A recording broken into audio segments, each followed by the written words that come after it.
సంగారెడ్డి జిల్లా Ramachandrapuram PS quarters లో ప్రమాదవశాత్తు అగ్ని ప్రమాదం జరిగింది. వివిధ కేసుల్లో పట్టుబడ్డ వాహనాలను రామచంద్రాపురం పిఎస్ క్వార్టర్స్ ప్రాంగణంలో ఉంచారు. అకస్మాత్తుగా జరిగిన అగ్ని ప్రమాదంలో 47 వాహనాలు దగ్ధమయ్యాయి. 36 బైక్లు, 8 కార్లు, 3 ఆటోలు అగ్నికి ఆహుతైనట్టు సీఐ కట్టా నరేందర్ రెడ్డి తెలిపారు. క్వార్టర్స్ ప్రహరీ గోడకు అవతల నుంచి గుర్తు తెలియని వ్యక్తులెవరైనా సిగరెట్ వెలిగించి పడేశారా అనే అనుమానం వ్యక్తమవుతోంది. ఇక క్వార్టర్స్ చుట్టూ ఎండుగడ్డి ఉండడంతో మంటలు ఒక్కసారిగా చెలరేగాయి. వెంటనే అప్రమత్తమైన పోలీసులు ఫైర్ ఇంజన్లతో మంటలను అదుపులోకి తీసుకొచ్చారు. ఘటనలో ఎటువంటి ప్రాణ నష్టం జరగలేదన్నారు. కేసు నమోదు చేసి దర్యాప్తు చేస్తున్నట్టు సీఐ నరేందర్ రెడ్డి తెలిపారు.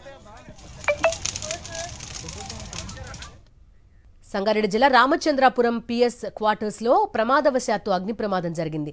వివిధ కేసుల్లో పట్టుబడ్డ వాహనాలను రామచంద్రాపురం పిఎస్ క్వార్టర్స్ ప్రాంగణంలో ఉంచారు. అకస్మాత్తుగా జరిగిన అగ్ని ప్రమాదంలో 47 వాహనాలు దగ్ధమయ్యాయి. 36 బైక్లు, 8 కార్లు, 3 ఆటోలు అగ్నికి ఆహుతైనట్టు సీఐ కట్టా నరేందర్ రెడ్డి తెలిపారు. క్వార్టర్స్ ప్రహరీ గోడకు అవతల నుంచి గుర్తు తెలియని వ్యక్తులెవరైనా సిగరెట్ వెలిగించి పడేశారా అనే అనుమానం వ్యక్తమవుతోంది. ఇక క్వార్టర్స్ చుట్టూ ఎండుగడ్డి ఉండడంతో మంటలు ఒక్కసారిగా చెలరేగాయి. వెంటనే అప్రమత్తమైన పోలీసులు ఫైర్ ఇంజన్లతో మంటలను అదుపులోకి తీసుకొచ్చారు. ఘటనలో ఎటువంటి ప్రాణ నష్టం జరగలేదన్నారు.